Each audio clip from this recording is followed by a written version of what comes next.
안녕하세요.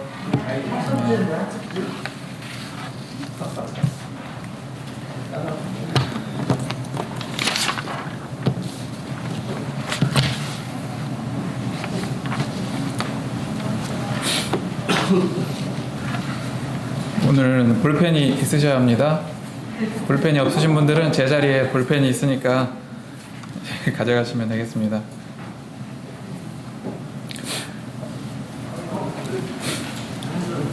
오늘은 학교 수업 시간처럼 말씀을 들으면서 졸지 않고 또 딴 생각 안 하시고 집중하시도록 학습지를 한번 만들어 봤습니다.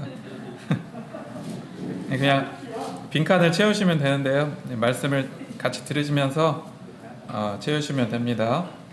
끝나고 검사하도록 하겠습니다. 검사는 안 하겠습니다. 날씨가 많이 추운데요. 그래도 감사한 것은 아무리 추워도 눈만 안 오면 좋은 것 같아요. 눈 오면 차 끌고 나가기 힘들고 그래도 눈이 많이 안 와서 다행인 것 같습니다.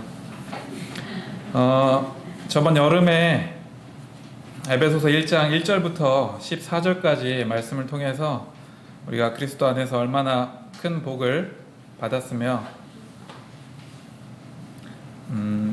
우리를 창세 전부터 택하시고 예정하시고 또한 구속하시고 유업을 받게 하신 그 놀라운 비밀과 하나님의 경륜에 대해서 생각해보고 그런 하나님의 모든 계획 속에 저와 성도님들이 있어서 그런 찬양이 저절로 나올 수밖에 없는 그런 상황이라는 것을 그때 교제했었습니다. 저번 말씀을 요약해보자면 이거 나눠줘 드렸는데 이것만 보시면 안 되고 앞에도 같이 보셔야 합니다. 그리스도 안에서 나는 그때 마지막 마무리하면서 복을 받았었죠. 난 복을 받았다. 그리스도 안에서 이 모든 복의 근원이신 하나님의 은혜가 풍성함을 의미했었습니다. 두 번째로 우리는 선택되어졌다. 창세 전에 이미 선택되어졌습니다. 세 번째, 예정되었다. 이 선택되고 예정된 어떤 이유가 없습니다. 그냥 우리를 사랑하셔서 선택하셨고 예정하셨습니다. 네 번째로 입양되어졌다. 리을이죠. 입양되었다. 우리는 하나님의 양자가 되었습니다. 다섯 번째, 받아들여졌다. 하나님께 받아들여졌죠. 여섯 번째, 구속되었다. 비슷한 내용인데 용서받았다. 모든 죄들의 값이 그리스도의 십자가의 죽음으로 다 지불되었습니다. 그 다음에 여덟 번째, 유업을 받았다. 그때 유업을 받았다, 기업을 받았다. 그게 이제 유업을 잇다, 기업을 잇다. 잘한 것도 없는데 우리에게 상까지 주셨죠. 아홉 번째, 지혜와 총명을 받았다. 이렇게 저희에게 지혜와 총명을 주셔서 그리스도의 진리를 우리가 알고 깨닫게 되었습니다. 그 다음에 열 번째, 인치심을 받았다. 마지막 11번째, 확증을 받았다. 10번, 11번은 이제 같은 맥락인데요. 이런 1번부터 10번까지, 9번까지 우리를 향하신 하나님의 이러한 약속이 변함이 없음을 보장해 주신다는 게 10번, 11번 인치심을 받았고 확증까지 이제 받았다는 내용이었습니다. 이제 오늘은 2장 1절부터 10절까지 너무나 잘 알고 계신 말씀이죠. 이 본문을 통해서 주님께서 하시고자 하는 말씀이 무엇이며 우리에게 어떠한 감동과 교훈을 주는지 같이 교제하기를 원합니다. 에베소서 2장 1절부터 10절까지 한 목소리로 같이 읽어보도록 하겠습니다. 에베소서 2장 1절부터 10절까지입니다. 시작. 그는 허물과 죄로 죽었던 너희를 살리셨도다. 그때 너희는 그 가운데서 행하여 이 세상 풍조를 따르고 공중의 권세 잡은 자를 따랐으니 곧 지금 불순종의 아들들 가운데서 역사하는 영이라. 전에는 우리도 다 그 가운데서 우리 육체의 욕심을 따라 지내며 육체와 마음에 원하는 것을 하여 다른 이들과 같이 본질상 진노의 자녀이었더니 긍휼이 풍성하신 하나님이 우리를 사랑하신 그 큰 사랑을 인하여 허물로 죽은 우리를 그리스도와 함께 살리셨고 너희는 은혜로 구원을 받은 것이라. 또 함께 일으키사 그리스도 예수 안에서 함께 하늘에 앉히시니 이는 그리스도 예수 안에서 우리에게 자비하심으로써 그 은혜의 지극히 풍성함을 오는 여러 세대에 나타내려 하심이라. 너희는 그 은혜에 의하여 믿음으로 말미암아 구원을 받았으니 이것은 너희에게서 난 것이 아니요 하나님의 선물이라. 행위에서 난 것이 아니니 이는 누구든지 자랑하지 못하게 함이라. 우리는 그가 만드신 바라 그리스도 예수 안에서 선한 일을 위하여 지으심을 받은 자니 이 일은 하나님이 전에 예비하사 우리로 그 가운데서 행하게 하심이니라. 감사합니다. 오늘 본문은 구원을 좀 더 시간적으로 말씀해주고 있습니다. 초반에는 과거의 나, 그리고 중반부터 후반까지는 오늘과 내일 하나님께서 베푸시는 은혜를 말씀하십니다. 그리고 이것을 바탕으로 세 가지 질문에 대한 이제 답을 제시하는데요. 이 세 가지 질문은 이제 오늘 말씀이 끝날 때까지 항상 기억해 주시면 되겠습니다. 첫 번째로는 구원받기 전 우리는 누구였는가? 구원받기 전 우리는 누구였는가? 두 번째는 그리스도 안에서 우리는 누구인가? 중반의 말씀이고요. 마지막 세 번째, 나는 또는 우리는 어떻게 살아가야 하는가? 이렇게 세 가지 질문에 대한 답이 오늘 말씀에 다 나와 있습니다. 1절부터 한번 보시겠습니다. 허물과 죄로 죽었던 너희를 살리셨도다. 허물은 이 바른 길에서 떨어짐을 의미합니다. 바른 길, 정도죠, 정도. 즉 진리에서 떠나 있음을 의미합니다. 그리고 두 번째, 죄라는 뜻은 관역에서 벗어나다. 어떤 관역이냐면 하나님이 제시하는 삶의 목표라는 관역, 하나님이 제시하는 삶의 목표라는 관역에서 벗어나는 모든 행위, 그게 이제 죄예요. 이렇게 허물과 죄를 알아봤고요.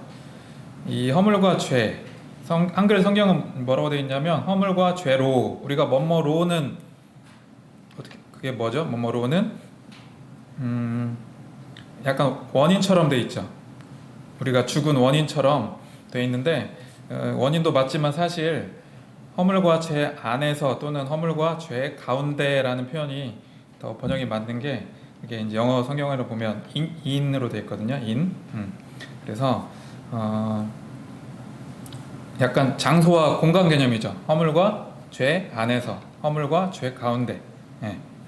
로보다는 그 안에서와 가운데.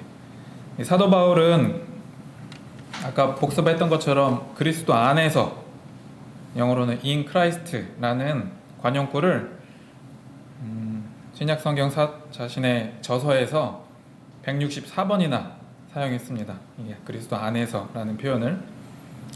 우리가 영어로 in은 공간과 장소를 나타내는 전치사인 거 다 아시죠? in. 어떤 공간 내부에 들어가 있는 표현이죠. in, inside 같은 표현인데, 예를 들어 뭐 교회 안에 있다, in the church 이렇게 할 수 있죠. 이처럼 우리가 허물과 죄 안에서 죽어 있었습니다. 갑자기 왜 이 장소와 공간 개념을 이야기했는지 궁금하시죠? 사실 사람이 어디 공간에 어디에 있느냐가 그 사람의 현재 상태를 이제 말해주고 설명해 준다고 해도 이제 과언이 아닙니다. 성도님들은 지금 어디 가운데 계십니까? 가끔씩 자신이 어디에 있는지 자신의 위치를 점검하는 자세도 필요하다고 생각합니다. 성경에서도 창세기에 나와 있죠. 하나님께서 아담이 범죄한 것을 아시고 아담한테 너 왜 그런 짓 했냐 이렇게 안 하시고 당연히 어디 있는지 아시면서 뭐라고 하시죠? 아담아 내가 어디에 있느냐 이렇게 말씀하시죠. 아담이 숨어있는 어떤 지리적 위치를 묻는 말이 질문이 아니라 그런 실존적인 물음이었습니다. 아담이 현재 죄를 짓고 서 있는 영적인 자리는 하나님을 떠나 있는 자리였습니다. 불순종했죠. 그래서 하나님을 떠나 방황하는 아담이 지금 어디에 있는지 그리고 내일은 또 어디에 있을 것인지 묻는 그런 영적인 질문이셨습니다. 또한 또 출애굽기에도 나오죠. 이스라엘 백성의 구원도 장소로 설명이 되는데요. 처음에는 애굽에 있다가 출애굽을 해서 광야에 던져지고 또 하나님에 대한 새로운 지식을 배우고 광야에서 그리고 이제 가나안이라는 공간으로 옮겨지고 이렇게 장소에 대한 걸 알아봤는데요. 이렇게 우리는 과거에 허물과 죄 안에서 있어서 영적으로 죽어 있었죠. 그래서 하나님을 의식하지 못하고 하나님과 단절된 그런 상태였습니다. 우리는 산 것처럼 이 세상에 태어났지만 사실 죽은 자로 태어난 존재들이었습니다. 우리는 꺾여 잘려진 나뭇가지와 똑같았습니다. 나뭇가지는 아직 딱 꺾은 상태에서는 살아있는 것처럼 보이지만 나무에서 떨어져 있기 때문에 곧 말라 죽어버릴 운명이죠. 그거랑 똑같았습니다. 저희는 육체로는 살아서 죄를 행하지만 영적으로는 죽어버린 아무런 소망과 희망이 없는 그런 상태였던 것입니다. 이제 그런 저희를 살리셨다고 1절 후반부에 나와 있습니다. 이 살리신 내용은 5절부터 구체적으로 다시 나오니까 그때 보도록 하겠습니다. 자, 또 2절 보시겠습니다. 자, 그때 너희는 그 가운데서 또 다시 공간의 개념이죠. 그 가운데. 자, 그 가운데는 어디 가운데냐면 1절에서 허물과 죄 가운데 그 가운데입니다. 그 가운데서 행하여. 자, 행하여는 하나님과 대적하여 걷다라는 표현입니다. 허물과 죄 가운데서 하나님을 즉 하나님을 떠나서 죄 가운데 걷다라는 그 행하여입니다. 또 세상 풍조를 따르고 이 세상 풍조는 이 현세적 세상 기준과 가치죠. 하나님이 아닌 인간의 가치관과 기준을 따름을 의미합니다. 잘 아시죠? 이 세상의 가치, 돈이 최고죠. 물질주의, 인간이 최고, 인본주의, 즐거움이 최고, 쾌락주의. 돈과 세상을 쫓고 자신과 관계된 것을 자랑하고 눈에 보이는 호화로운 것들을 자랑하고 이런 것들은 하나님이 가장 싫어하시는 것 중 하나인 우상숭배라고도 볼 수 있습니다. 자, 그런 풍조를 따랐고 또 공중의 권세 잡은 자를 따랐다. 공중의 권세 잡은 자는 사탄을 의미하죠. 사탄은 이 세상 임금 또는 이 세상 시인으로도 일컬어집니다. 현재 사탄은 이 세상을 장악하고 있습니다. 그래서 하나님을 대적하고 있습니다. 현재 미디어, 유튜브, 각종 SNS 등 현재 다 사탄이 장악하고 있으면서 사람들한테 영적인 공격을 퍼붓고 있습니다. 사탄은 하나님께 불순종해서 하늘에서 땅으로 떨어져 버렸죠. 사탄의 속성은 다 아시죠? 사탄은 폭력적이고 반항적이고 화가 많아요. 분노가 가득합니다. 요즘 세상 사람들 얼마나 화가 많고 폭력적인 거 볼 수 있죠. 뉴스만 봐도 잘 아실 겁니다. 언제 좀만 건드려도 폭발할지 모르는 그런 사람들, 사탄의 모습과 많이 닮아 있습니다. 그런 상태로 사는 사람들이 요즘에 참 많아진 것 같습니다.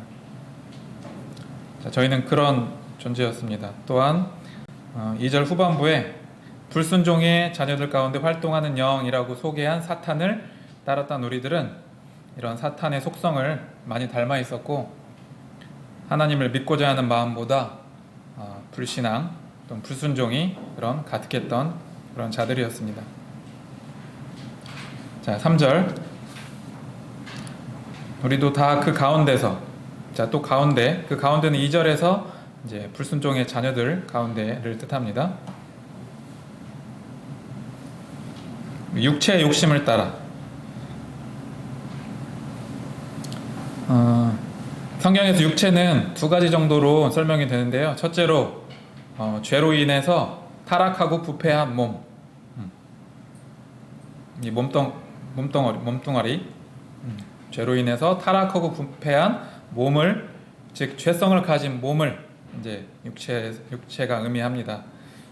또한 좀 넓은 범위로 육체는 그냥 타락한 옛 사람의 총체, 이 안 사람과 바깥 사람을 다 일컬는 말로 육체가 쓰이기도 합니다.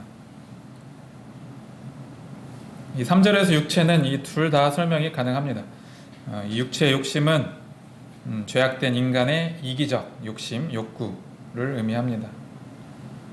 이 세상 사람들은 이 육체의 욕심에 따라 사는 것을 당연히 여기고, 또 그것이 또 삶의 목표가 되기도 하고, 이렇게 사는 것을 자유라고 합니다. 육체의 욕심에 따라 사는 것을. 돈에 대한 욕심, 성적인 것에 대한 욕심, 쾌락에 대한 욕심, 세상 권세와 명예에 대한 욕심, 이런 것들이 다 육체의 욕심입니다. 이러한 세상적인 것들은 요한일서 2장 16절에도 좀 잘 나와 있습니다. 같이 요한일서 2장 16절 나눠준 종이 있으니까 같이 보겠습니다. 요한일서 2장 16절. 이는 세상에 있는 모든 것이 육체의 정욕과 안목의 정욕과 이생의 자랑이니 다 아버지께로부터 온 것이 아니요 세상으로부터 온 것이라. 자, 육체의 정욕, 안목의 정욕, 이생의 자랑들. 우리가 이런 것들을 따라 지냈고, 자, 또 이제 3절에 보면, 중간에 보면 육체와 마음에 원하는 것을 했다, 이렇게 나와 있죠. 다른 말로 육체와 생각의 욕망을 이루면서 지냈다라는 뜻입니다. 자, 우리의 생각이 얼마나 악한지는 다들 아시죠? 자신의 생각이 얼마나 악한지. 그러한 악한 생각의 욕망을 좀 절제를 해야 하는데 절제하지 못하고 그런 욕망을 다 이루면서 그냥 내 생각대로, 내 기분대로 악을 행하고 죄를 지었던 그런 자들이었습니다. 구원받기 전에도 그랬지만 우리는 사실 구원받은 이후의 삶에도 우리가 깨끗하게 살고 있지만 않죠. 항상 우리 안에 숨어있는 육체의 본성들이 튀어나와서 전쟁을 걸어옵니다. 구원받은 자들은 이러한 영적 전쟁이 끊임없이 이어지는 것을 우리가 볼 수 있습니다. 이스라엘 백성들이 애굽에서 건진받은 이후에 아말렉과의 전쟁을 한 것처럼 영적 전쟁이 끊임없이 이어집니다. 이 아말렉은 하나님의 승리를 가로막는 장애물, 또는 이스라엘이 가는 곳마다 만나게 되는 원수, 또한 마지막으로 육체의 죄악된 본성을 상징합니다. 이러한 끝없는 영적 전쟁 때문에 우리는 이 땅에서, 이 세상에 살면서 참 신앙생활이 힘들고 지치고 참 고달픈 것입니다. 네, 당연한 현상이죠. 하지만 우리가 육체의 본성과의 싸움에서 승리할 수 있는 것은 내 의지 덕분이 아니라 중보자이신 예수님께서 졸지도 주무시지도 않으시고 우리를 위해서 중보 기도하시는 기도 덕분입니다. 또한 내 안에 역사하시는 성령님께서 우리 안에 아말렉 같은 그런 육체의 본성과 열심히 싸워주고 계십니다. 이런 싸움에서 승리할수록 우리의 영적인 수준이 올라가고 더욱 성숙해진 그리스도인이 되는 것입니다. 자, 이렇게 사도 바울은 허물과 죄 가운데서 죽은 세 가지 특성, 첫 번째, 세상 풍속을 쫓고 공중의 권세 잡은 자를 따랐고 육체와 마음의 욕망을 이루는 것, 실천하는 것을 말하면서 마지막으로 본질상 진노의 자식이라는 결론을 내립니다. 이 본질상이라는 말은 자연에 의해 다시 말해 출생부터 자연스럽게라는 의미입니다. 우리는 태어날 때부터 죽어 있었던 구원이 필요한 자들이었습니다. 이 진노의 자녀라는 것은 우리가 하나님의 진노받기에 마땅한 자라는 것을 의미합니다. 하나님의 속성 중에 거룩한 속성이 있죠. 이 거룩한 속성을 가지고 계시기에 모든 우리의 죄악을 심판하셔야만 합니다. 이러한 거룩성을 바탕으로 한 심판을 하나님의 진노라고 표현하고 있습니다. 영적으로 죽어 있었던 우리는 하나님의 이런 진노의 심판 아래 놓여 있었습니다. 우리는 지옥에 들어갈 수밖에 없는 그런 자들이었습니다. 아무런 희망도 없고 우리 자신의 힘으로는 전혀 아무것도 할 수 없는 그런 절망스러운 존재들이었습니다. 여기 3절까지는 이제 우리가 누구였는가에 대한 답변을 해주고 있습니다. 이제 4절부터 나오는 변화된 신분을 강조하기 위해서 우리가 구원받기 전 그리스도 밖에서 죄 가운데 살 때 우리의 모습을 이렇게 적나라하게 보여주고 있는 것입니다. 자, 이제 대반전이 일어나는데요. 사실 3절 마지막에 자녀이었더니 보다 자녀이었으나 이렇게 하는 게 더 맞아요. 왜냐면 우리 성경에 빠진 단어가 있는데 영어 성경에 있는 게 4절 처음에 but 그러나가 있어요. 그러나 성경에는 없죠. 그러나가 but God 이렇게 시작해요. 문맥상 굉장히 중요한 접속사입니다. 그러나 성경에서 가장 이제 드라마틱한 대반전이 일어나죠. 그러나 하나님. 자, 어떠한 하나님이시냐면 긍휼이 풍성하신 하나님, 또한 우리를 사랑하신 그 큰 사랑의 하나님. 이 4절은 이제 5절에서 우리를 살려주신 원인, 뭐 때문에 뭐로 살려주셨는지 그 원인 두 가지를 이제 제시하고 있습니다. 첫 번째, 하나님의 긍휼 덕분에 우리가 살았습니다. 자, 긍휼이라는 단어는 아시죠? 뭐 자비 또는 인자, 동정심이라는 단어와 유사한데요. 히브리어로는 헤세드라는 단어를 갖고 있습니다. 우리가 사랑해서 불쌍히 또는 측은히 여기는 마음이 이 긍휼인데요. 자, 긍휼은 찾아보니까 또 다른 히브리어로 라하밈이라는 히브리어가 있다고 해요. 라하밈, 헤세드 또는 라하밈. 이 라하밈은 뭐냐면 임신모가 이 뱃속의 아기와 연결되어 있어서 아기가 움직이고 꿈틀거리는 것을 느끼죠. 그러한 감정. 엄마는 아기를 위해서, 뱃속에 있는 아기를 위해서 무엇이든 할 수 있죠. 자신의 생명까지도 포기할 수 있는 아기를 위해서 그런 감정이 라하밈이고 그것이 긍휼이라고 합니다. 이렇게 하나님은 긍휼이 풍성하시기 때문에 우리를 살려주셨습니다. 참 인간의 행동이나 생각은 구원받을 만하지 못하죠. 얼마나 악한 것이 인간입니까? 하지만 우리를 보시는 하나님의 마음은 참 속상하고 마음이 안 좋으셨겠죠. 그러나 하나님께서 우리 인간을 긍휼히 여기시고 우리의 그런 큰 죄보다도 하나님의 긍휼이 더 크고 그 더 큰 긍휼 때문에 우리의 죄는 용서받았다는 사실입니다. 이러한 긍휼을 우리가 받았기 때문에 우리가 살면서 우리도 긍휼의 마음을 가지는 것이 바람직합니다. 가장 첫 번째로 구원받지 못한 영혼들을 보면서 이렇게 긍휼히 여기는 우리가 마음을 가져야 합니다. 또한 교회에서 도움이 필요한 지체나 방황하는 형제자매님들을 보고 불쌍히 여기면서 조건과 이유 없이 이제 도와주어야 한다는 사실입니다. 우리가 그렇게 받았기 때문에. 하지만 우리는 때로 너무 교회 지체들을 비판하고 그들에게 무관심하지 않았나 이렇게 반성할 필요가 있습니다.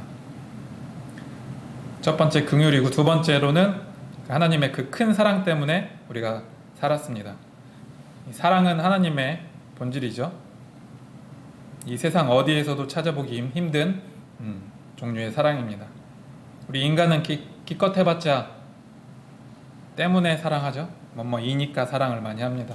예쁘니까, 귀여우니까 사랑합니다. 사랑한다. 네가 내 아들이기 때문에, 내 아내이기 때문에 사랑한다. 거기까지가 인간이 할 수 있는 사랑이죠. 하지만 하나님의 사랑은 무조건적인 사랑입니다. 우리가 죄악됨에도 불구하고 우리가 하나님을 미워하고 대적함에도 사랑하십니다. 우리가 연약하기 때문에 더욱 우리를 사랑하십니다. 이것이 아가페의 사랑입니다. 사도 바울은 이 사랑을 그 큰 사랑이라고 표현했습니다. 이 사랑은 십자가의 예수 그리스도의 십자가 대속의 죽음으로 확증됐습니다. 자, 이런 긍휼과 큰 사랑 때문에 5절 허물로 죽은 우리를 그리스도와 함께 살리셨고 1절에서 허물과 죄 안에서 죽었던 이제 우리의 영혼이 새 생명을 얻게 됐습니다. 이것을 우리가 거듭남 또는 중생이라고 표현하고 이것이 바로 전적인 하나님의 은혜인 구원인 것입니다. 예수님의 보배로운 피로 우리는 죄사함을 받았습니다. 하나님은 과거와 미래 모든 죄를 다 용서해 주셔서 이제 우리는 죄에 대해서는 죽고 의에 대해서는 이제 살아났습니다. 자, 6절에 보면 또 함께 일으키사 그리스도 예수 안에서 함께 하늘에 앉히시니. 자, 5, 6절을 같이 보시면 계속 그리스도와 함께 살리시고 함께 일으키시고 함께 하늘에 앉히신다고 나와 있습니다. 하나님께서는 이 살리시고 일으키시고 앉히시는 이 모든 구원의 과정을 자신의 아들 예수 그리스도를 통해서 행하셨습니다. 따라서 예수 그리스도 없이는 우리의 구원도 없고 소망도 없고 영생도 없는 것입니다. 예수님께서는 부활하셔서 승천하셨죠. 그래서 하나님 보좌 우편에 앉아 계십니다. 그렇게 앉으셨을 때 우리도 예수님과 함께 앉히셨다고 말씀하십니다. 이건 하나님의 약속이죠. 예수님뿐 아니라 구원받은 우리 또한 하나님의 유업을 받을 상속자로서 예수님 그리스도와 함께 새 생명을 얻었고 하나님 자녀의 특권을 얻었고 천국을 상속받는 이제 자들이 된 것입니다. 자, 어마어마한 약속이죠. 근데 현재는 이 어마어마한 약속이 잘 체감이 되지를 않습니다. 하지만 우리가 부활해서 이제 새로운 몸을 입고 참 천국의 시민권자로서 하나님 보좌 우편에서 영원토록 왕노를 할 것을 생각하면 참으로 감사가 되고 기쁨이 됩니다. 그래서 이 세상에서 받는 고난과 슬픔은 정말 아무것도 아닌 게 됩니다. 이 6절에서의 하늘은 바로 우리의 유업이 있는 곳인 동시에 하나님과의 교제가 이어지는 그런 곳입니다. 참 이 세상에선 힘들고 우리가 절망스럽지만 영광의 그날을 생각하면서 항상 이 하늘 위의 것을 바라보는 그런 성도님들 되시면 좋겠습니다. 7절입니다. 자, 이제 이는이 나오는데요. 이는은 헬라어로 뭔가를 위하여라는 뜻입니다. 자, 7절은 앞에서 우리를 살리시고 일으키시고 앉히신 이 구원의 목적을 설명해 주고 있는데요. 그 은혜의 지극히 풍성함, 그 은혜의 지극히 풍성함은 우리의 구원해 주신 긍휼이라고도 볼 수 있죠. 오는 여러 세대는 이 땅에서 이 지상에서 오는 미래예요. 앞으로 올 미래. 우리의 구원 자체도 어마어마한 큰 복이지만 더 큰 구원의 목적은 이런 하나님의 은혜와 긍휼과 사랑을 미래에 널리 나타내기 위함이라는 것입니다. 도대체 누구한테 나타내려 하심일까요? 첫 번째로는 이러한 은혜를 입은 성도들에게입니다. 우리는 이런 하나님의 은혜를 찬양하며 받은 은혜와 사랑을 드러내어서 하나님께 영광을 돌려야 합니다. 두 번째로는 이 세상에서 하나님을 믿지 않는 죄인들에게도 이 은혜의 풍성함을 나타내어서 죄인들이 은혜의 감동을 받고 변화를 받아서 구원에 이르기를 하나님께서 원하십니다. 오늘날까지도 이 은혜는 교회를 통해서 온 세상에 널리 전파되고 증거되고 있습니다. 자, 8절을 보시겠습니다. 오늘 본문에서 요절로도 가장 많이 외우는 구절인데요. 은혜에 의하여 믿음으로 말미암아 구원을 받았다. 사실 이 구절만 놓고 봤을 때는 우리의 구원이 은혜인지 믿음인지 명확하지 않습니다. 우리는 믿음으로 구원받았나요? 아니면 은혜로 구원받았나요? 믿음으로, 성경에서는 믿음으로 말미암아, 은혜에 의하여 이렇게 써 있죠. 제가 영어 성경을 찾아봤는데요. 보니까 은혜는 by grace라고 써 있어요. by grace. 그래서 번역해 보면 은혜로 또는 은혜에 의해라는 번역할 수 있죠. 은혜로, 은혜에 의해.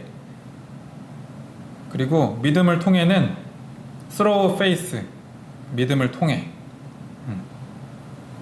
그래서 제가 한번 다른 버전의 성경들을 쭉 찾아봤는데 좀 내용이 잘 전달되는 번역으로 몇 가지 찾아봤는데, 첫 번째로는 믿음을 통해 은혜로 구원을 받았나니 라는 번역이 있었고, 두 번째 번역은 은혜에 의해 믿음을 통해서 구원을 얻었다 이렇게 번역된 성경도 있었고, 현대어 성경도 궁금해서 찾아보니까 이렇게 써 있었어요. 여러분이 그리스도를 믿음으로 구원받은 것은 순전히 하나님의 은혜입니다 이렇게 써 있었습니다. 그럼 잘 정리해보면 뭐가 구원의 핵심 근거이자 원인이죠? 은혜죠. 은혜가 구원의 핵심 근거이자 원인이 되고, 믿음은 구원을 받아들이는 도구라는 것을 알 수 있습니다. 따라서 구원은 하나님의 은혜인데 이 구원을 위해 우리의 믿음이 요구되긴 하죠. 요구된다는 것입니다. 또한 이 믿음은 구원의 도구이자 수단이고 당연히 구원의 필수적이지만 사람의 어떤 공로적 행위가 아니라는 것에 또 주목해야 합니다.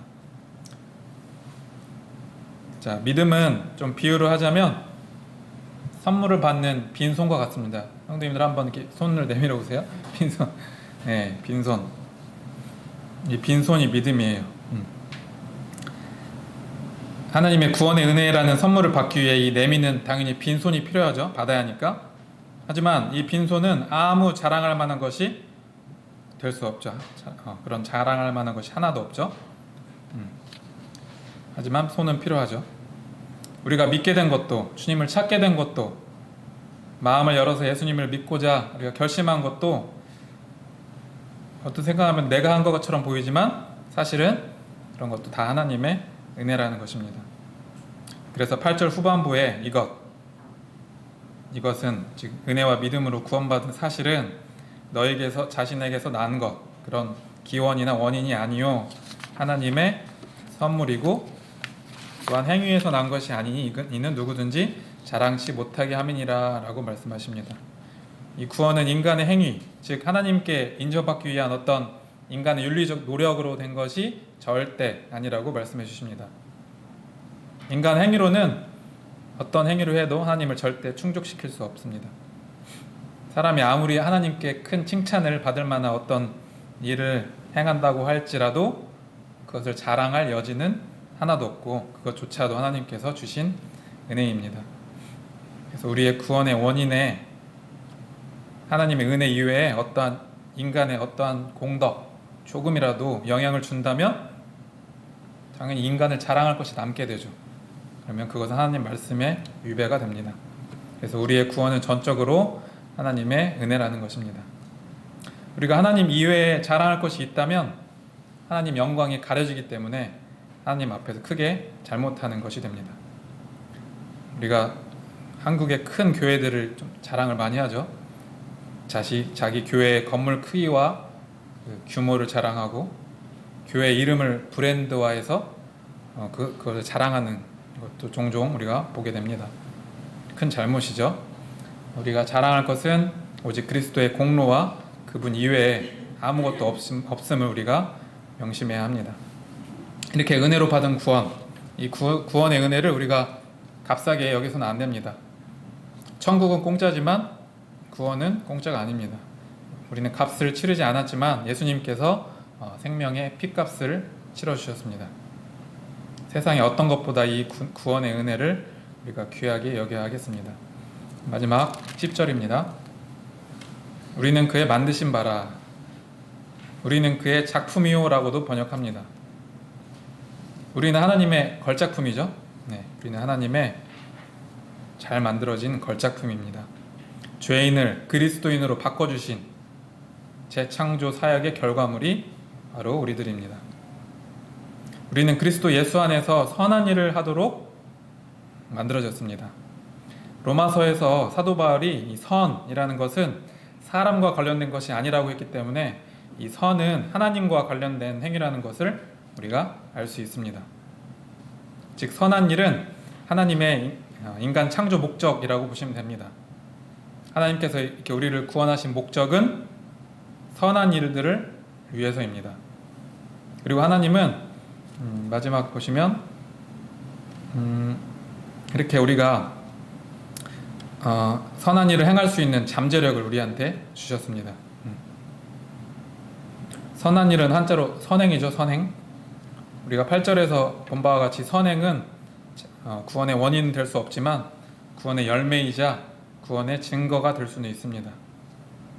그럼 이 선한 일은 뭐죠? 하나님의 일이고 하나님께서 기뻐하시는 일이기도 하는데 이 세상 사람들은 항상 그냥 먹고 마시고 즐기고 그냥 시집가고 장가가고 그렇게 하는 일이 전부죠.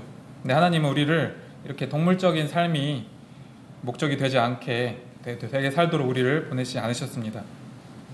또한 충분히 나눠주고 도와줄 수 있는데 받기만 하고 살라고 우리를 이 땅에 보내주지 않으셨습니다. 선한 일을 하라고, 하나님의 일을 위해 살라고 우리를 구원해 주셨습니다. 첫 번째 선한 일은 우리가 이 받은 하나님의 사랑과 긍휼을 드러내는 일입니다. 학교나 직장에서 이런 나를 구원하신 하나님의 솜씨를 자랑해야 하고, 또한 가난하고 도움이 필요한 자들을 긍휼의 마음으로 도와줘야 합니다. 또한 하나님의 속성을 담는 것도 선한 일의 일부라고 생각합니다. 이 땅에서 우리는 경건해야 하고 깨끗하고 거룩한 삶을 살아야 합니다. 마지막으로 하나님의 사랑을 전하며 또한 죽은 영혼을 살리는 전도에 힘써야 할 것입니다. 마지막으로 디도서 2장 14절을 같이 읽어보겠습니다.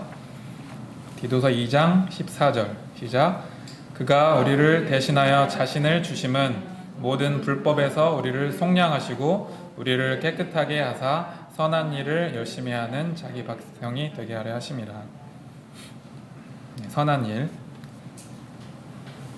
하나님의 뜻과 구원의 목적은 우리가 선한 일을 하면서 사는 것임을 명심해야 하겠습니다. 자, 우리의 신분은 하나님께서 한 번에 바꿔주셨죠. 죄인에서 이제 의인으로. 하지만 우리의 영적인 성숙과 믿음은 우리가 사는 일생 동안 이렇게 선한 일에 힘쓰며 노력해서 계속 수준을 높여가야 합니다. 마치 축구 선수가 어떤 유니폼을 입어서 선수가 됐는데 계속 노력해서 또 주위의 도움을 받아서 실력을 쌓은 것처럼 저희도 그래야 할 것입니다. 정리해 보겠습니다. 오늘 말씀을 통해서 앞에서 말한 세 가지 물음에 대한 이제 답변을 얻게 됐습니다. 첫 번째, 우리는 구원받기 전 누구였는가? 구원받기 전 죄 가운데서 세상 풍속과 사탄을 쫓다가 하나님의 진노를 받을 자였습니다. 두 번째, 우리는 그리스도 안에서 누구인가? 우리는 그리스도와 함께 살려졌고 일으켜졌고 앉혀졌습니다. 이런 구원의 은혜를 받았습니다. 하나님의 긍휼과 큰 사랑으로 나의 공로는 전혀 없고 오직 은혜에 의해 구원받은 자들입니다. 세 번째, 우리는 무엇을 하며 어떻게 살아가야 하는가? 구원의 목적은 우리가 선한 일을 하며 살게 하시기 위함임을 알았습니다. 우리가 구원의 기쁨에만 그쳐서 나태해지는 저를 종종 발견합니다. 2023년 올 한 해에는 늘 하나님을 경외하고 거룩하게 사시며 하나님을 전하는 일과 영혼 구원에 힘쓰는 하나님 기뻐하시는 선한 일을 많이 하시는 저와 성도님들 되기를 원합니다. 이상으로 말씀을 마치겠습니다. 감사합니다.